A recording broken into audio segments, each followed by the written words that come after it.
Ai njihet për punën e tij në monitorimin e specieve të rrezikuara, vlerësimin e gjendjes së habitateve natyrore dhe zhvillimin e metodave për mbrojtjen dhe menaxhimin e qëndrueshëm të burimeve natyrore.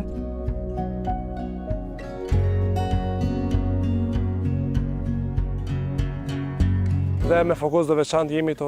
orientuar tek ndryshimet klimatike që jo rrallëherë edhe shumë shpesh po janë pjesë e bisedave tona, njëkohësisht edhe po shfaqin ndikimin në mjedis në përgjithësi. Kushtet klimatike janë thojse pjesë e përditshmërisë së cilit njeri mos flasim për mjedisin në përgjithësi. Aktualisht ndryshimet klimatike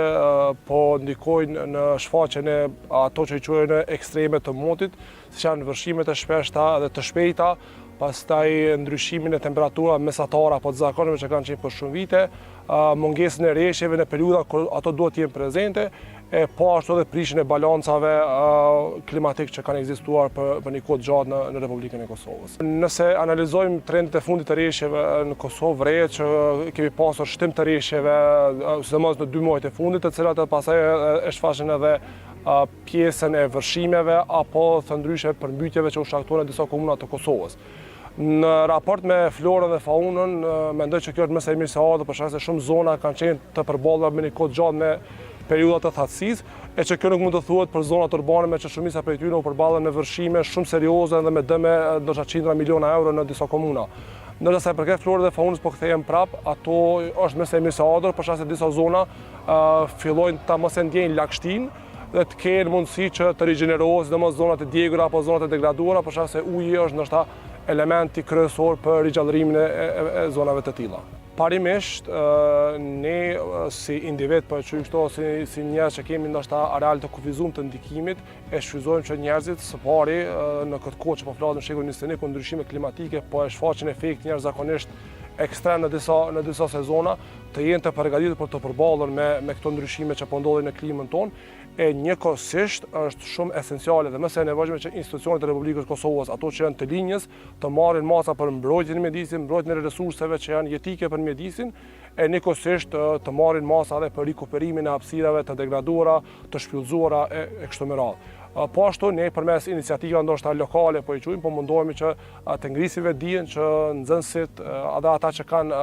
mundësi të mbështesin këto projekte, të jenë pjesë e këtyre iniciativave të cilat në fund të fundit mundohen që të ngrisin dijen dhe të shohin ndryshimet klimatike dhe degradimin e mjedisit si pjesë të pandashme në mënyrë që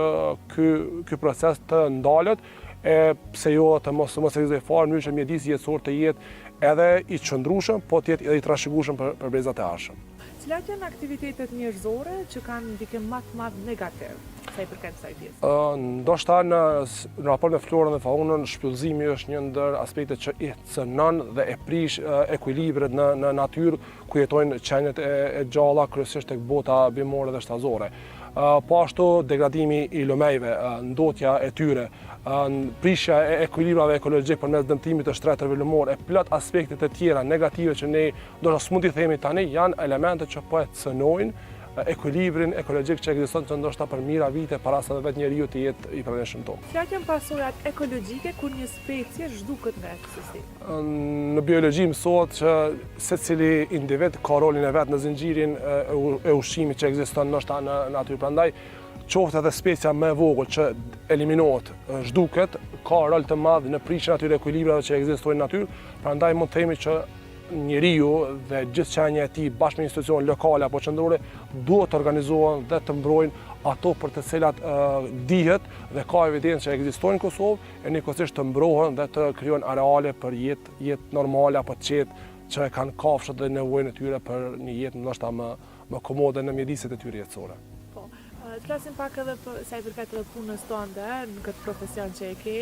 sa të përmbush edhe sa mendon që ja ke dalë ndoshta edhe te pjesa e nxënësave që i mëson çdo ditë për këtë pjesë.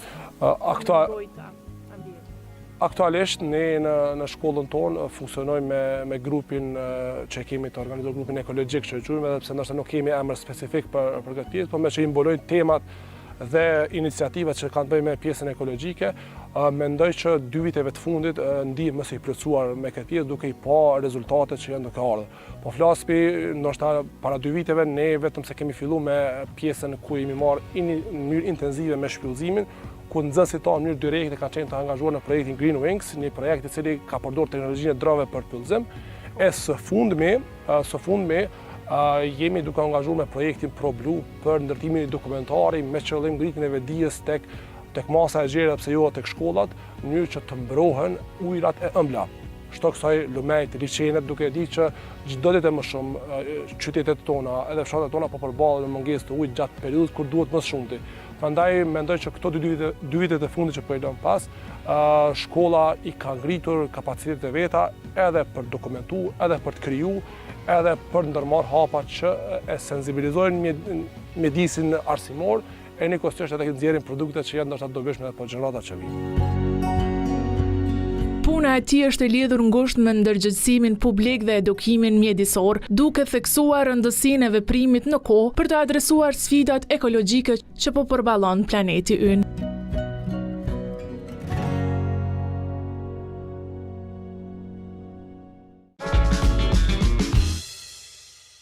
Ishin këta minuta që kishim rezervuar për sot. Unë ju falenderoj për vëmendjen, komentet dhe mesazhet pozitive e ju vazhdoni të qëndroni me programet të ATV-s e ne do takohemi të shtunën tjetër. Mirupafshim.